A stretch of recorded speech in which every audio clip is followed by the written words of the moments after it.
our wheels were down, we shot down all this aircraft. It became a big to-do in the Air Force in England at that time. And everybody who writes a book about the 8th Air Force will include that incident in it. It's one of the important incidents, or notorious incidents, or whatever you like. Tell me what happened when you were shot down. Describe that day for me. Well, we were flying as a spare. A spare means that if you put up 9 planes, one of them is a spare. That means that if somebody gets shot down in the first 3 echelons, that spare will move into that position. So he's going along like a spare tire in the event that something like that happens. It usually always happened. How often would you lose planes, and how many planes would you lose? Almost always. The problem, of course, is that the dynamics of flying are that if the man who is leading this formation is flying at 200 miles an hour, the next flight behind him has to be flying at 205 miles an hour. The next one behind him has to be flying at 210 miles an hour, and so on as you keep going backwards. Also, they're staggered up and they're staggered down, so they're flying above like this, or they're flying down below. That's so that there's nobody within distance of you to create a danger between your own aircraft. Coffin Corner is the last plane flying at the lowest level, and that's a spare. They chose spares, I think, by dealing cards. It was just a raffle who got that, because the spare had to fly the most to keep up with the formation. Your security is always in the formation. Well, we were flying the spare that day, and a pilot came up, and he did an interesting. The maneuver was they'd fly above you, dive down at you, and then they would roll over and firing their gun. Now, as they roll over and fire their gun, they're putting up a round spray. Now, they're firing 30-millimeter shells, and we're firing 50-millimeter shells. They've got to come in to fire at us. They got to come within range, a long distance.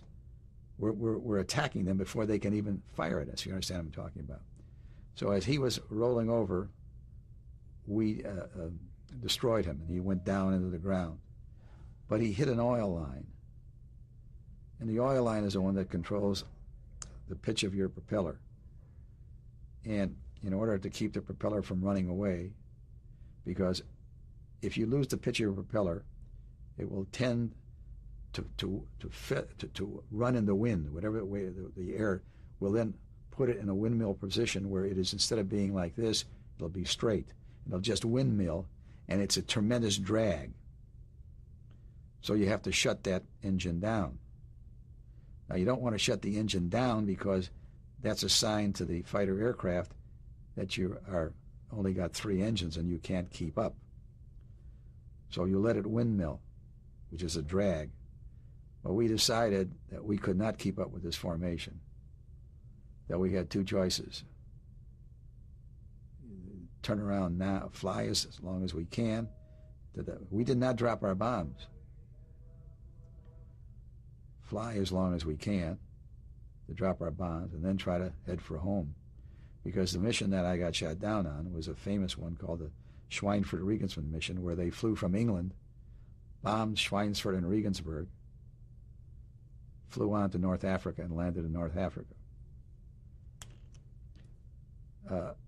Well, we lost that engine, so we decided that we would have to turn around and go back, because we're now over Western Germany, and the chances were better at that time for us to go back than to stay with the formation till the bomb run, which was another 30 or 40 minutes. We just couldn't keep up. We were slowly, steadily falling away. So we turned around and went back. About 10 minutes later, I don't know what happened, because I was busy with my navigation. I'm now out by myself. The navigation is totally up to me to bring us back to England. We're still at 15,000 feet. We've come down, but very slowly. The most secure way to do this is to go all the way down on the deck, which is flying a couple hundred feet off the ground, so nobody can pick you up.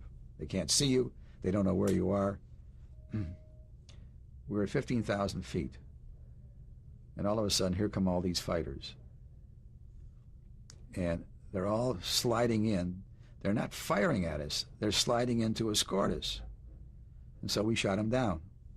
Why to shoot them down? It's the enemy. I mean, why not shoot them down? I mean, that's what you're supposed to do. But if they weren't shooting at you, they were escorting you. Are there any rules? I mean, there's no rules at all. You come in, you shoot them down. Now, they were coming into escorting us. Now, what happens, of course, is from the mechanics of firing, they're flying at basically the same altitude as we are. They're flying in the same direction as we are, which means it's much easier to shoot them down than if they're flying against you and if they're up above you, if you understand, because the shells go like they go like that. I mean, you have all these different factors involved. So the whole thing didn't take any more than 30 seconds. It was all over. And the first one's what we shot down. The others saw what was happening, so they went around and start firing at us with their the Focke-Wulf and the Messerschmitt had a 20 millimeter shell, which is a shell that explodes on contact, different than a regular shell. They fired a couple of those and they hit our gas tank and the plane blew up. When I shot these planes down, I wasn't aware of the fact that our wheels were down until I followed him into the ground to make sure he didn't come back up again, if you understand what I'm saying. And I saw my wheels down. We didn't have any intercom. There's no way for me to communicate with the pilot.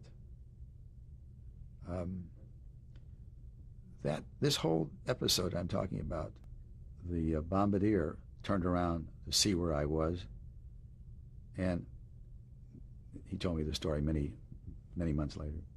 And he saw the escape door still in position. Now, this is kind of an interesting commentary. Every time we landed that plane, we all bailed out. That was to train us to do it without thinking. But instead of pulling the release and letting the door fly away, we opened the door and shut it again. Because we didn't want to lose the door if we were on the ground. Everybody did his bailout procedure, but we had a door that was directly underneath the pilot. The door was approximately 18-inch square, 20 inches square. And it had a release mechanism. If you pulled it, the door would blow away. Or you could open the door on the hinges. We would bail out on the ground, as this routine, and then close the door.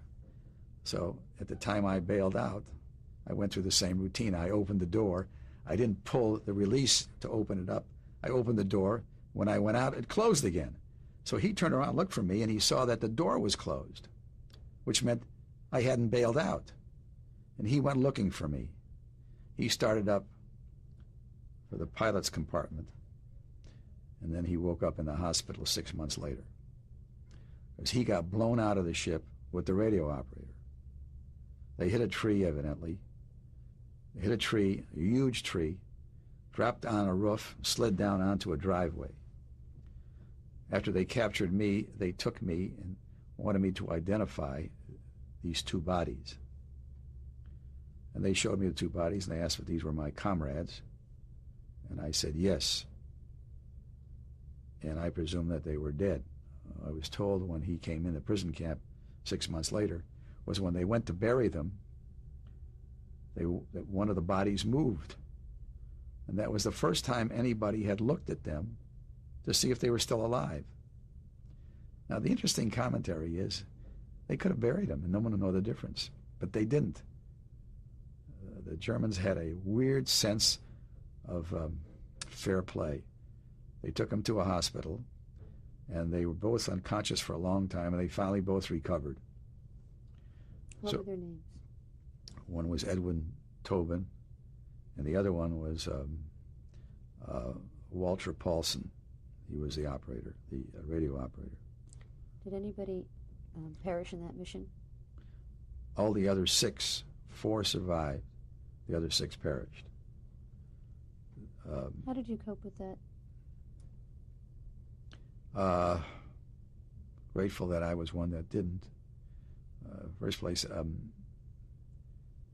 in the wisdom of our Air Force, which felt that we were all expendable, they gave us a parachute, which actually was a paratrooper's safety chute.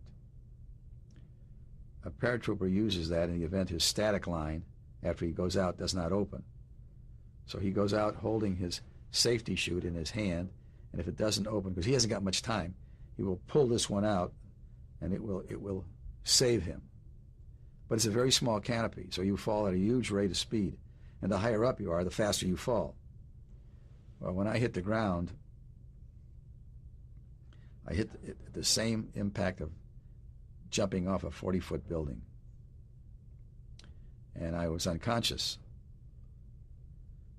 By the time I came around, I think I told you the Gestapo was standing over me, screaming at me where my pistol is. Because I had a pistol, but when I bailed out, the pistol was wrenched out of my holster, and I don't know where it went, up in the air. And, my neck was frozen from the enormous hit that I took on my neck because of jumping in that. I didn't tumble right. And so at that time, I was in shock. Being in shock, I wasn't thinking in terms of what happened to the others because I didn't know. I don't know what. I didn't see the plane blow up. It was probably a couple of 3-4 miles away when it happened. So I was not aware of any of this. The fact that the other two were alive, I knew that the engineer was alive because he was taken prisoner and he was brought in to the same guardhouse in the Wehrmacht barrack to where they took me.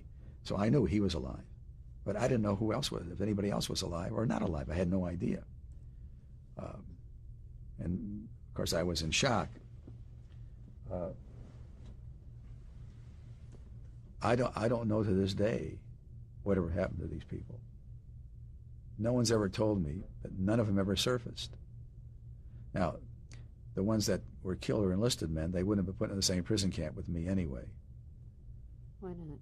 Well, because they separated the officers from the enlisted men. The enlisted men went to the camp on the Baltic, and the officers went to the camp that was in Sagan.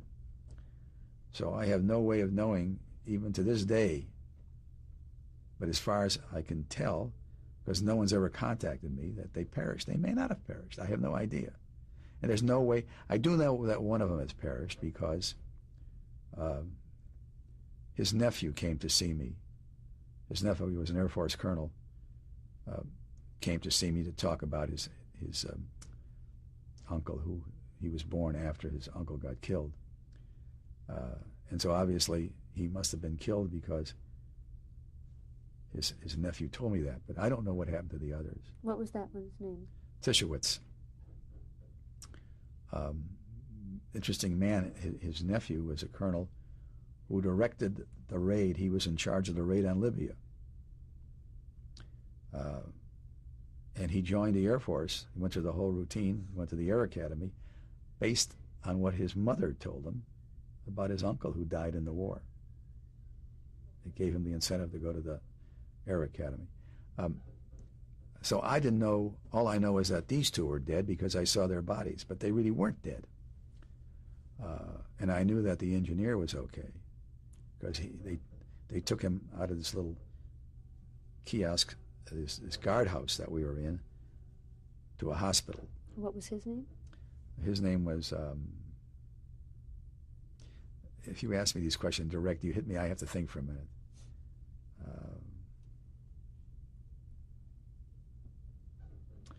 It's in this book here. It's not important. Okay, well. Tell me about what happened now when you came to, and well, the Gestapo. The Gestapo was standing over me screaming, where is my pistol? How many were there? 3. How did you know what they were saying, what they were demanding? Well, because I can understand enough German from my Yiddish.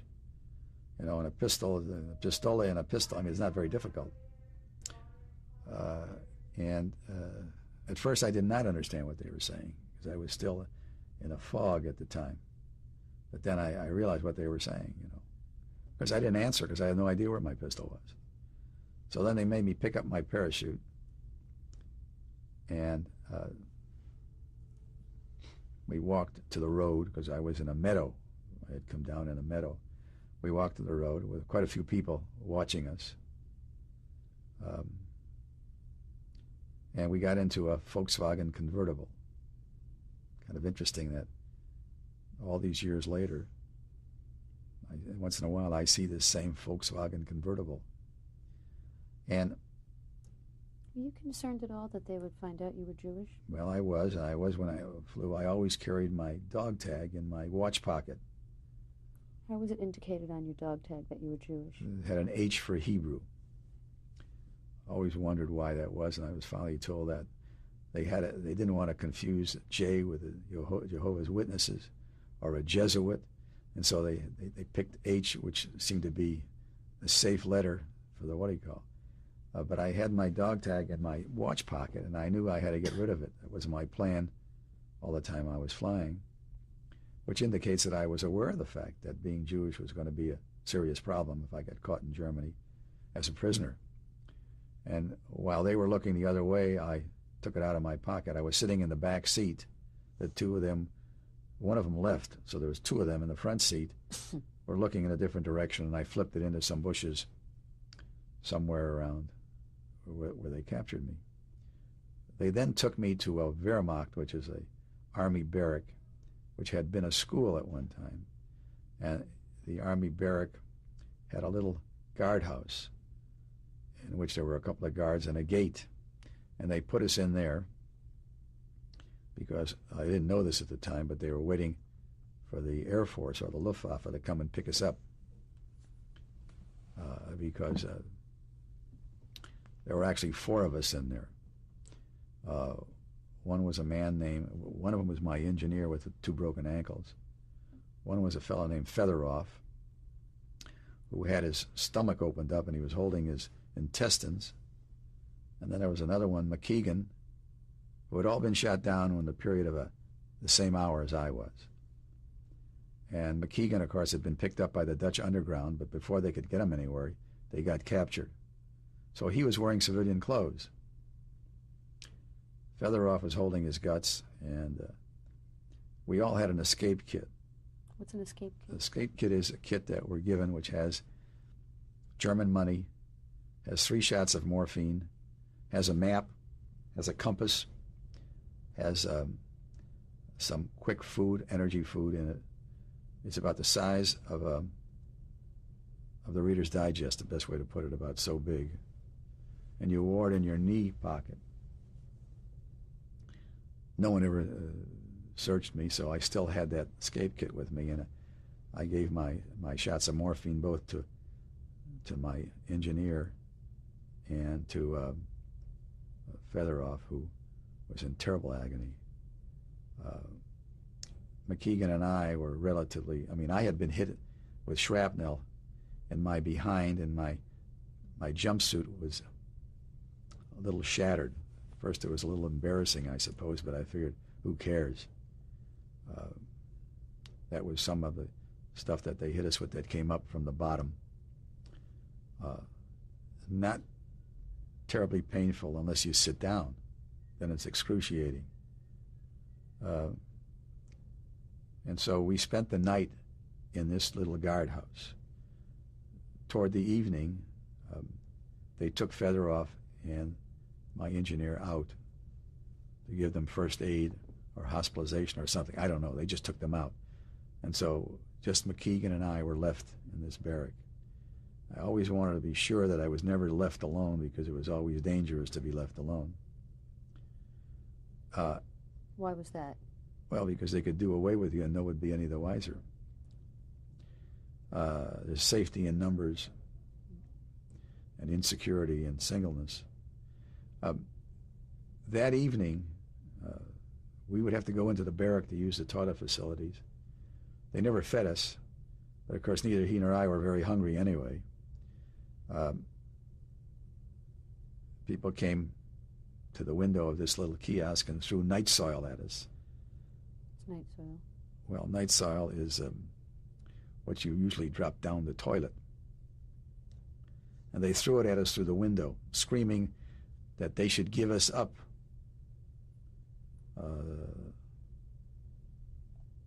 because they wanted to kill us.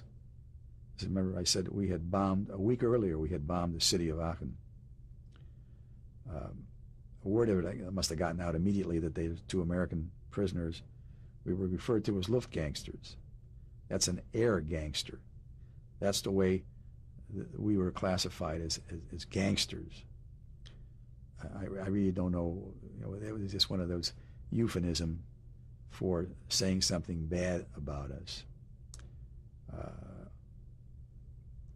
And the guards screamed for them to go away. And of course, ultimately, as it got later and later, they went away. The next morning, we were picked up by the Luftwaffe, who there's an interesting commentary on prisoner of war and the Geneva Convention. If you give your parole that you won't escape, they won't bind you or do anything. They'll let you walk normally.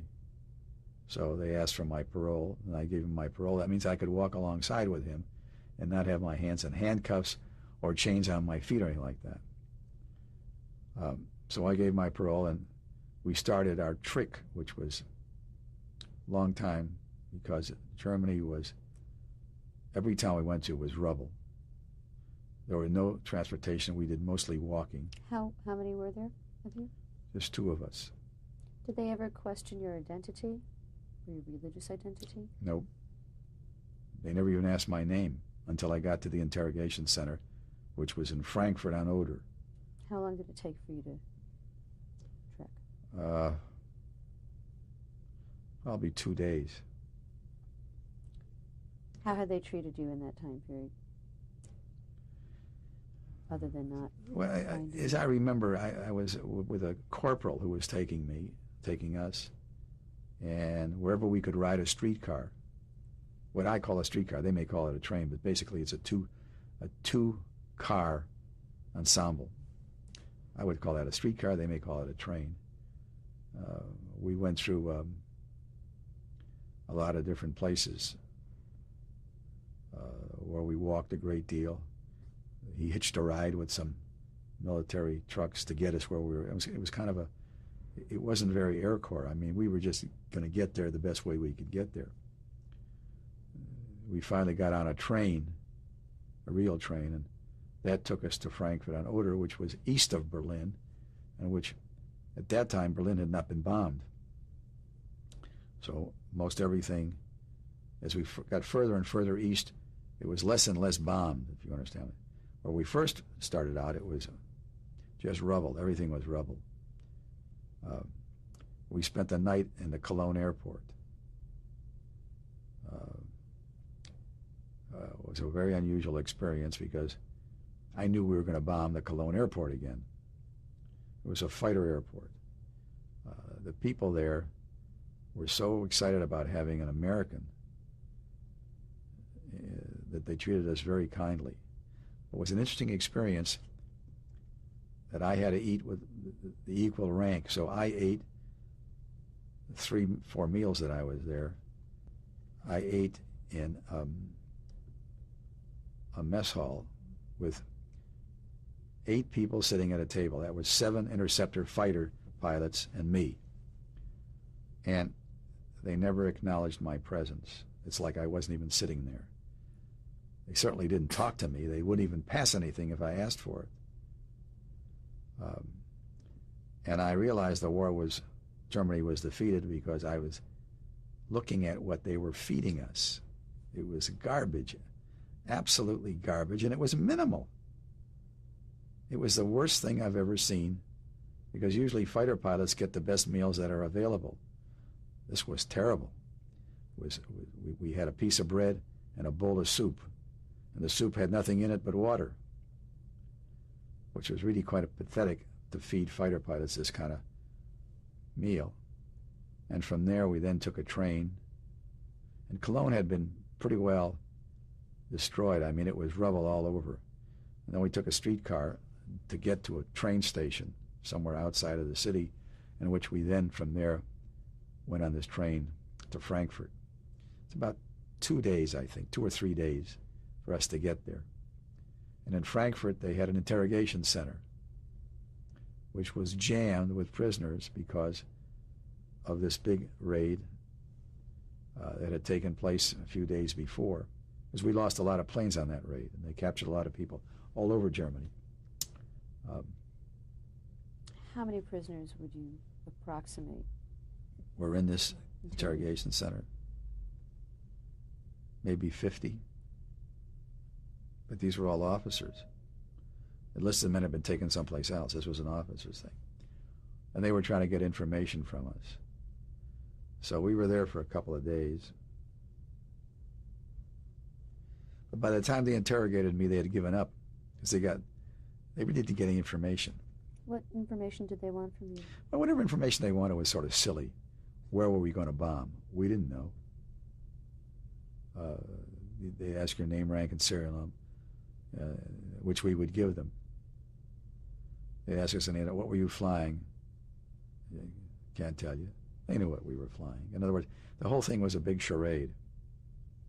The interrogators all spoke very good English. And not only were there Americans, there were some British in there.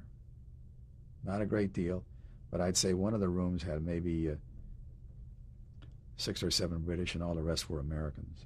Did they question your religion? Never asked me my religion. And then after a while, they put us on a train and took us to the prison camp. Were you aware of other Jewish prisoners? Was I aware at that point of Jewish prisoners? Other Jewish prisoners at the interrogation center? Well, the ones who I knew. I didn't see anybody that I knew there. I have no way of knowing if anybody was Jewish or not.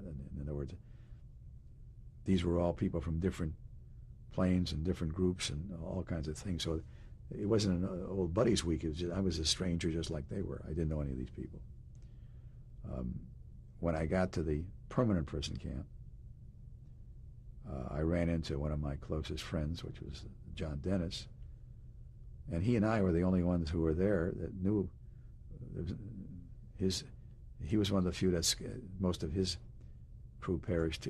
He was by himself, and so we lived together. So it was he and I started out together. We both got shot down on the same day, and most of his crew perished. Where were you taken?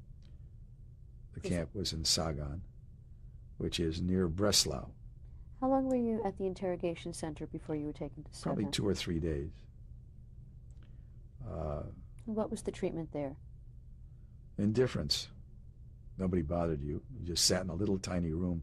There was 10 of us in a room that was no more than maybe 10 feet long by maybe 5 feet wide. And every night we have to give them our shoes. Why? So that we wouldn't have any shoes to escape with. Did they give you food? Minimal. Again, somewhat the same kind of garbage that I saw them eating in the Cologne airport, that fighter airport. The situation was such that you were pretty keyed up, so you were not hungry and didn't know what was going to happen. Food was the last thing in your mind. How rough were they during your interrogations? Never touched you. No one ever touched me, and all the time from the time I was captured until I wound up in prison camp, I was never touched.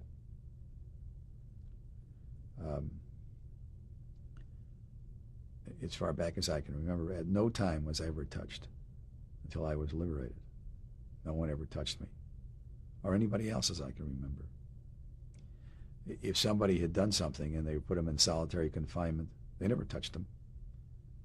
You just marched them along with a rifle, put them in solitary confinement, which was not very pleasant. But no one was ever physically touched. Now, as you know from the movie Stalag 17, when I got to the prison camp, there were very few people there. Matter of fact, my number is 2243, so I was the 2,243rd prisoner that the Germans captured. Did you have to wear a uniform, or did you wear your own clothes? Your own uniform? They gave us nothing. We wore what we had on. Sometime later, the Red Cross brought us some British uniforms, and that's what we wore most of the war, was the British uniforms, which was the British battle jacket and British pants and British shoes. you only got a one-item issue. If you got a battle jacket and a pair of pants, that's your entire clothing. That's it. So it was a little difficult to wash anything, if you understand what I'm saying. So you washed the underwear you were wearing, and you wore that all the time. I don't recall ever getting a replacement. I think we got one replacement of underwear. We got winter underwear, again from the Red Cross. The Germans gave us nothing. Tell me about the day that you came into the camp. How was it set up? Well, you marched into the camp. You know, there was probably 15 or 20 of us. And the American, there was an American commander and a British commander, because at that time the British and the Americans were together. And Dennis and I wound up living with 6 British officers. And one of the officers had a Batman. That's a servant. I know this sounds crazy, but he had a Batman, an enlisted man who was his servant. And we lived with them for about 3 months. How was the living situation set up? Whatever food you had, you shared. You had very little food. Where'd the food come from? Well, at first it came from the Germans, which didn't amount to very much. Again, what did they give you? Well, usually it was bread and soup or gruel. And that's what they gave you. That was it. They also gave you in the morning coffee, which was actually burnt wheat. They didn't have any coffee.